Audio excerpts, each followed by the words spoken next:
Assalamualaikum warahmatullahi wabarakatuh. Saya Lutfiatul Maghfirah dari Program Studi Pendidikan IPA, Fakultas Keguruan dan Ilmu Pendidikan, Universitas Jember. Di sini kita akan belajar pesawat sederhana. Sebelum itu, dalam materi pesawat sederhana ini terdapat kompetensi dasar, yaitu yang pertama menjelaskan konsep usaha pesawat sederhana dan penerapannya dalam kehidupan sehari-hari, termasuk kerja otot pada struktur rangka manusia. Melakukan penyelidikan tentang keuntungan mekanis pada pesawat sederhana. Yang kedua, menyajikan hasil penyelidikan atau penyelesaian masalah tentang manfaat penggunaan pesawat sederhana dalam kehidupan sehari-hari. Kemudian juga terdapat kompetensi inti.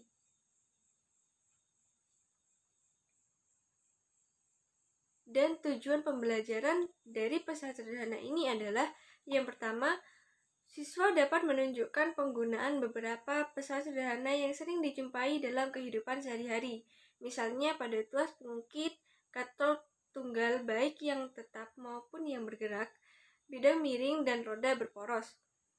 Yang kedua, siswa dapat menyelesaikan secara kuantitatif yang sederhana, yang berhubungan dengan pesawat sederhana.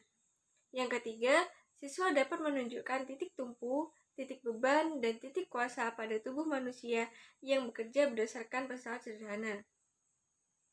Kemudian, kita langsung saja kepada materi. Pesawat sederhana itu apa sih? Pesawat sederhana adalah semua alat bantu yang susunannya sederhana dan dapat memudahkan pekerjaan manusia. Pesawat sederhana terbagi menjadi tuas pengukit, katrol, bidang miring, dan roda berporos. Yang pertama akan kita bahas adalah tuas atau pengungkit. Tuas pengungkit berfungsi untuk mengungkit, mencabut, atau mengangkat benda yang berat. Bagian-bagian dari pengungkit yaitu adalah A adalah titik kuasa, T adalah titik tumpu, B adalah titik beban, F adalah gaya kuasa, satuannya Newton, W adalah gaya beban, satuannya Newton, LK adalah lengan kuasa, dan LB adalah lengan beban, satuannya meter. Tuas pengukit terbagi lagi menjadi 3, yaitu tuas jenis pertama, tuas jenis kedua, dan tuas jenis ketiga. Tuas jenis pertama adalah tuas dengan titik tumpu berada di antara titik beban dan titik kuasa. Ini adalah titik tumpu, titik beban, dan titik kuasa. Contohnya adalah pemotong kuku, kemudian gunting, dan jungkat-jungkit. Kemudian yang kedua adalah tuas jenis kedua. Tuas jenis kedua adalah titik beban di antara titik tumpu dan titik kekuatan. Contohnya adalah gerobak beroda 1, kemudian pemotong kertas, dan pencapit buah itu. Kemudian tuas jenis ketiga, yaitu tuas dengan titik otoritas di antara titik tumpu dan titik beban. Contohnya adalah sekop, cangkul, penjepit, dan staples. Kemudian terdapat keuntungan mekanik tuas, yaitu adalah perbandingan antara beban W dengan gaya kuasa F dapat dituliskan sebagai berikut rumusnya. Km sama dengan W per F atau Km sama dengan LK per LB. Keuntungan mekanik pada tuas bergantung pada masing-masing lengan. Semakin panjang lengan kuasanya, maka keuntungannya semakin besar. Kemudian yang kedua adalah bidang miring. Bidang miring merupakan salah satu jenis pesawat sederhana yang digunakan untuk memindahkan beban dengan lintasan yang miring. Keuntungan mekanisme daripada bidang miring adalah tergantung pada panjang bidang miring dan tinggi. Semakin kecil sudut kemiringan bidang, maka semakin besar keuntungan mekanis atau semakin kecil gaya yang harus dilakukan. Keuntungan mekanik bidang miring dirumuskan dengan panjang antara L dan tinggi bidang antara H, dan dirumuskan sebagai Km sama dengan L per H. Contoh dari bidang miring adalah daripada gambar. Sebagai bidang miring, yaitu papan dan peti yang didorong oleh orang-orang tersebut. Dan juga tangga adalah contoh dari bidang miring. Kemudian katrol. Katrol adalah roda yang berputar pada porosnya. Biasanya, pada katrol juga disediakan tali atau rantai sebagai penghubungnya. Berdasarkan cara, katrol merupakan jenis pengukit karena memiliki titik tumpu kekuasaan dan beban. Katrol dibedakan menjadi atau digolongkan menjadi 3, yaitu katrol tetap, katrol bebas, dan katrol majemuk. Yang pertama ada katrol tetap. Katrol tetap merupakan katrol yang posisinya tidak berpindah saat digunakan. Katrolnya tetap. Jenis katrol ini biasanya dipasangkan di tempat-tempat tertentu. Contohnya dipasangkan pada sumur. Keuntungan mekanik dari katrol tetap ini adalah panjang lengan otoritas sama dengan lengan beban demi keuntungan mekanik pada katrol tetap adalah 1. Berarti gaya besar kekuasaan sama dengan gaya beban. Kemudian yang kedua adalah katrol bebas. Katrol bebas, kedudukannya atau katrol berubah, tidak dipasangkan pada tempat tertentu. Katrol ini biasanya ditempatkan di atas tali yang kedudukannya dapat diubah-ubah. Salah satu ujung tali diikat pada tempat tertentu. Ujung yang lain ditarik pada katrol yang akan dipindahkan. Katrol jenis ini bisa kita temukan di alat pengangkat peti kemas di pelabuhan. Jadi nanti katrolnya ini akan berpindah tempat.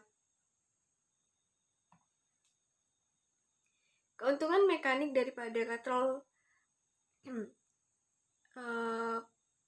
bebas adalah panjang lengan sama dengan 2 kali lipat panjang atas lengan kanan dan atas 2. Artinya, besar gaya sama dengan tinggi dari atas bahu beban. Panjang peti kemas pelabuhan. Seperti pada gambar. Kemudian yang ketiga adalah katrol majemuk. Katrol majemuk merupakan perpaduan dari katrol tetap dan katrol bebas. Kedua katrol ini dimulai dari tali. Pada katrol majemuk, beban dibebaskan pada katrol bebas. Salah satu ujung tali tetap pada penampang katrol tetap. Jika ujung tali yang lain ditarik, maka beban akan terangkat bergerak katrol bebas ke atas. Kemudian keuntungan mekanik dari katrol ini adalah jumlah tali yang digunakan untuk mengangkat beban.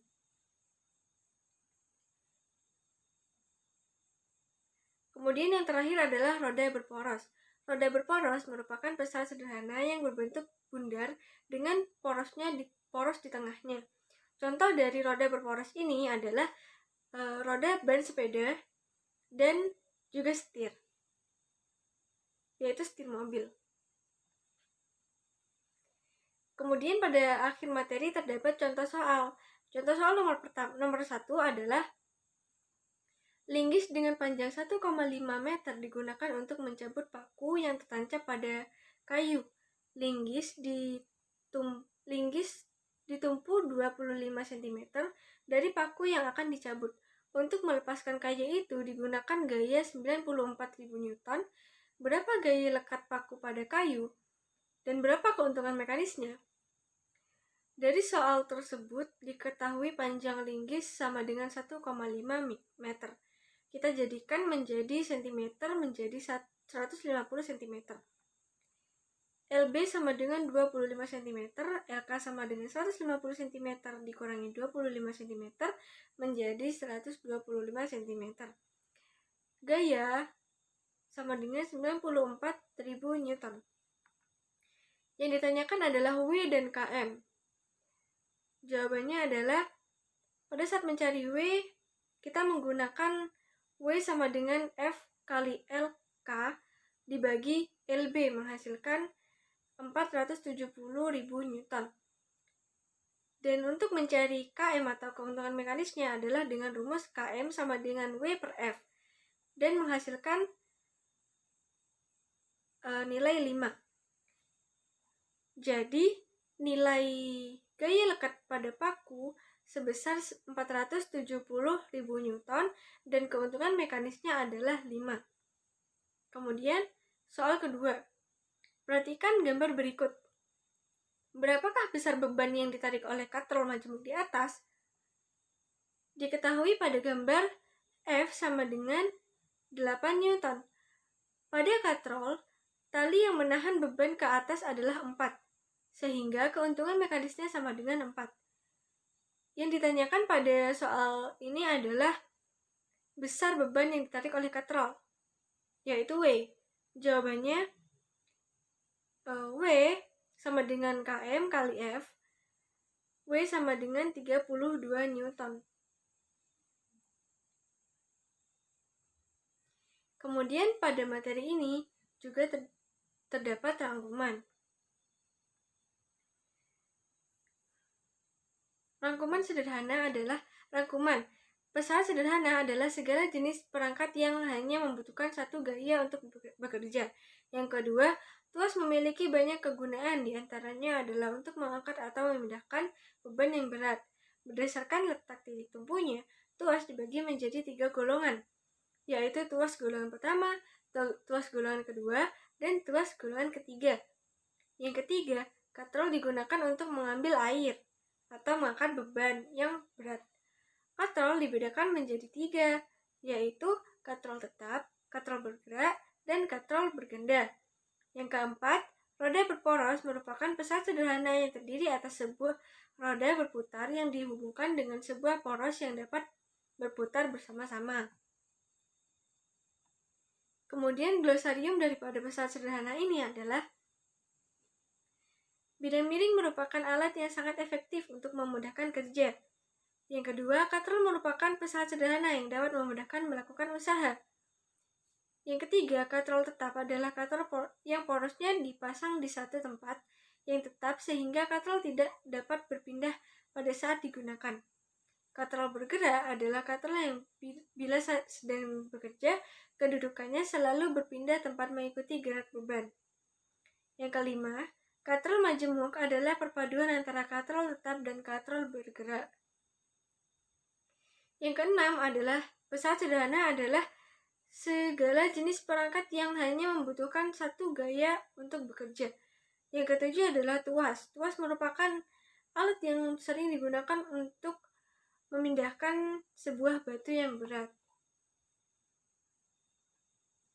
Sekian pembelajaran dari saya. Kurang lebihnya mohon maaf. Wassalamualaikum warahmatullahi wabarakatuh.